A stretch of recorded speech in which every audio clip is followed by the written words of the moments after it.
નમસ્કાર દોસ્તો, સુપ્રભાતમ. મંગલાચરણના આ મંગલ પ્રભાતે આપની સામે રજૂ થઈ રહેલા બનાવ અથવા તો વર્ણનમાં આપનો દોસ્ત જયનારાયણ હૃદયપૂર્વક આપનું સ્વાગત કરે છે. દોસ્તો, આપણે વાત કરવી છે આજનો જમાનાની. આજનો જમાનો શેનો છે? આજનો જમાનો એટલે અભિવ્યક્તિનો જમાનો છે. આજનો જમાનો એટલે બોલે તેના બોર વેચાય તેનો જમાનો છે. આજનો જમાનો એવા વ્યક્તિઓનો છે જે પોતાની વાત સફળતાપૂર્વક દુનિયા સામે મૂકી શકે અને પોતાની વાત કહેવાની આગવી કળા, આગવી તાલીમ અને આવડત એક ચોક્કસ પ્રકારની કોઠાસૂઝ માંગી લે છે. આજની આ મંગલ પ્રભાતે મારે આપને આ અગત્યના વિષય પર વાત કરવી છે, જે ધ્યાનથી સાંભળજો. કોમ્યુનિકેશન એટલે આપણી સમજ મુજબ સામો માણસ પણ સમજે એ રીતની અભિવ્યક્તિ. માણસ ગમે તેટલો વિદ્વાન હોય, એની વાતમાં ડાપણ અને સમજદારીના ભંડાર ભર્યા હોય, પણ જે વર્ગ સામે તે બોલી રહ્યો છે તેમને એનું આ વિદ્વતાપૂર્ણ વક્તવ્ય સમજાય નહીં તો શું થાય? કથા પૂરી થાય ત્યારે આ બોઝિલ પ્રવચનના ભાર હેઠળ ઝોકું ખાઈ ગયેલો એનો શ્રોતા બાજુવાળાને પૂછે, તે હે ભાઈ, મને ઝોકું આવ્યું ત્યારે આ સીતાનું હરણ થયું હતું, તે પછી આગળ જતા હરણની સીતા થઈ કે નહીં? માની લેવાનું કે કથાકાર અત્યંત વિદ્વાન ખરા, પણ એમની વિદ્વતાને પચાવવા જેટલું પેલા શ્રોતાગણનું ગજું નથી. એટલે એક કોમ્યુનિકેટર અથવા અભિવ્યક્તિની કળાના વાહક તરીકે કથાકાર ઉણા ઉતર્યા છે. ગુજરાતી ડિક્શનરી સાથે લઈને બેસવું પડે એવા લખાણો લખનાર એક શ્રેયાન પત્રકાર માટે અમારા એક બીજા એવા જ શ્રેયાન પત્રકાર કહેતા હતા કે એમના લેખ સમજવા હોય, વાંચવા હોય તો એ ગુજરાતીમાં લખે છે, પણ સાથે ગુજરાતી ડિક્શનરી લઈને બેસવું પડે, નહીં તો તમને નહીં સમજાય. આ પ્રકારની વિદ્વતાને બાથરૂમમાં રેઇનકોટ પહેરીને નાતા માણસ સાથે સરખાવી શકાય. ફુવારો ધમધમાટ પડી રહ્યો છે, પાણીની તંગી નથી, પણ રેઇનકોટ પહેર્યો છે એટલે પાણી તમને પલાળતું નથી. અભિવ્યક્તિ એક કળા છે. અભિવ્યક્તિ તમારી વિદ્વતાને વહેતી મૂકવાનું માધ્યમ નથી. તમે જે કહો છો તે જ અર્થ સામેવાળો સમજે છે તે જોવાની જવાબદારી તમારી છે. મારા વિદ્યાર્થી કાળમાં બનેલી એક સાચી ઘટના આજે તમારી સાથે વહેંચવી છે. આઝાદી આવી તેનો દાયકો પૂરો થવાની તૈયારીમાં હતો તે વખતે દેશભક્તિના ગીતો ગાંધી જવાહરના નામે શરૂ થતી પંક્તિઓથી રચાતા.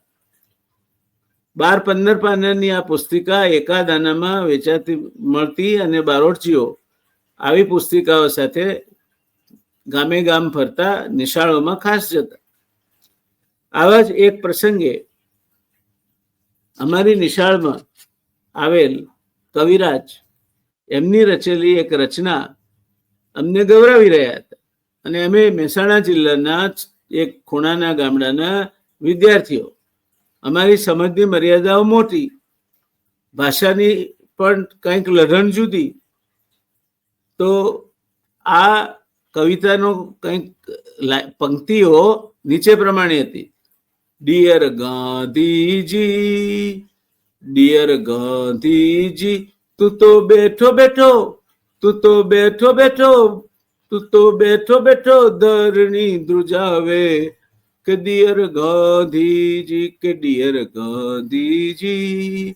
અર્થ થાય કે હે વાલા ગાંધી બાપુ, તું એટલો શક્તિશાળી કે તું બેઠો બેઠો ધરણી ધ્રુજાવે. પણ અમારા બિચારા મહેસાણા જિલ્લાના બધા ભોળા બાળકો, મારા સમેત બધા જ, એમણે ગીત ઉપાડ્યું: દિયોર ગાંધીજી, દિયોર ગાંધીજી, તું તો બેઠો બેઠો બહેણી ઉગાડે, કે દિયોર ગાંધીજી. દિયોર ગોધીજી, કારણ કે આ ડિયર શબ્દ તો એમણે સાંભળેલો જ નહીં. મહેસાણા જિલ્લાની ભાષામાં દિયોર શબ્દ પ્રચલિત કરો એટલે દિયોર શબ્દ એમને જીભે ચડી ગયો. અને ધરણી એ વળી કોઈ કયા કાકાએ સાંભળ્યું હતું? એ તો એમને તો બહેણી જ સંભળાય, દૂધ ભરવાની, છાશ ભરવાની.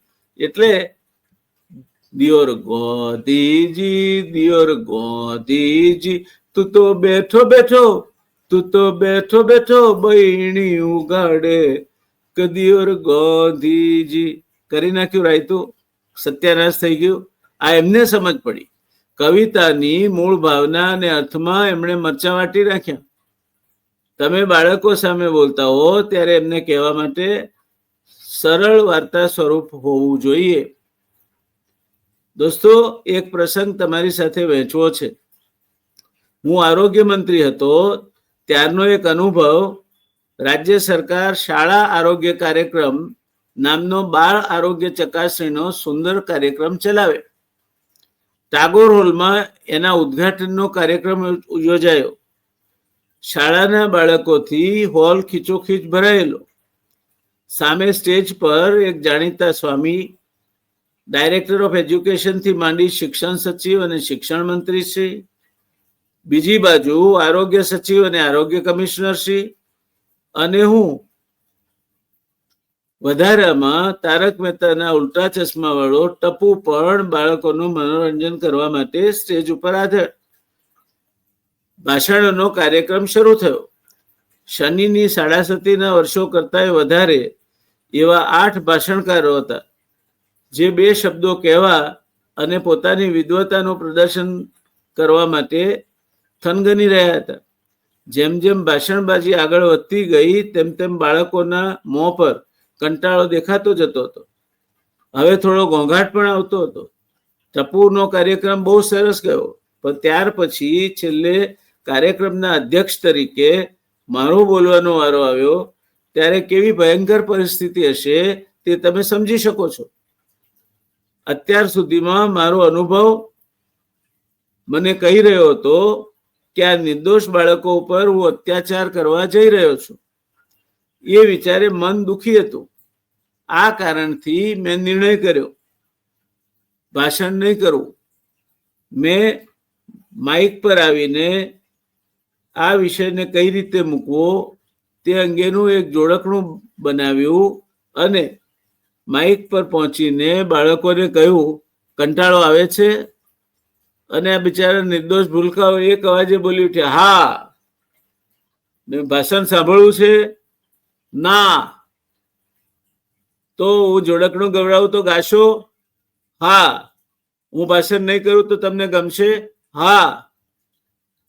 એટલે મેં જે જોડકણું બનાવ્યું હતું એ જોડકણું એમના સામે રજૂ કર્યું. એ જોડકણું કંઈક આ પ્રમાણે હતું. એક હતો બાઘો. ગાઓ તમારે સાથે ગાવાના, એટલે એક્ટિવેટ કર્યા. એટલે બધા આખું ઓડિયન્સ ગાજો. એક હતો બાઘો, એણે ખોદ્યો પાયો, એણે ખોદ્યો પાયો, પાયામાં નાખ્યો કાગળ, પાયામાં નાખ્યો કાગળ, ઉપર નાખ્યું ઘાસ, ઉપર નાખ્યું ઘાસ, ઉપર બાંધ્યું મકાન, ઉપર બાંધ્યું મકાન, પછી આવ્યું પાણી, બધું લઈ ગયું તાણી. બધું તણાઈ ગયું, કારણ કે પાયો જ બોધો હતો. પછી એ જોડકણું આગળ વધે છે.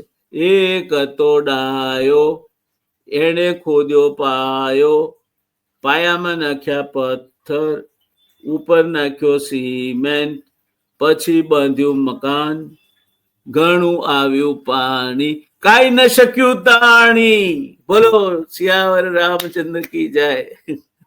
બાળકો ખુશ. મેં કહ્યું, આ શાળા આરોગ્ય કાર્યક્રમ તમારો પાયો મજબૂત થાય આરોગ્યનો, એના માટેનો છે. તમારો કાર્યક્રમ છે. બધા ચકાસણી કરાવશો ને ડોક્ટર સાહેબો પાસે? કરાવીશું. સ્વચ્છતા રાખશો ને? રાખીશું. બાળકો ખુશખુશાલ. હવે જો મેં પણ ભાષણ આપ્યું હોત તો શું થાત એ તો ભગવાન જ જાણે છે. પણ કયા પ્રસંગે, કોની સામે બોલો છો, શું વાત કહેવાની છે, શેના માટે બોલો છો, એ જાણ્યા સમજ્યા વગર તમે તમારી વિદ્વતાનો ત્યાં ટેસ્ટ આપવા માટે હાજર થઈ ગયા હો તો મહેરબાની કરીને એવું ના કરશો. કહેવાનો અર્થ આટલો છે.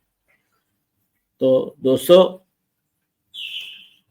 જોઈ સમજીને બોલો, અને જોઈ સમજીને બોલો જેથી તમારે જે વાત કહેવી છે એ જે રીતે કહેવી છે, જે અર્થમાં કહેવી છે, એ અસરકારક રીતે તમારા શ્રોતાવર્ગને સમજાય.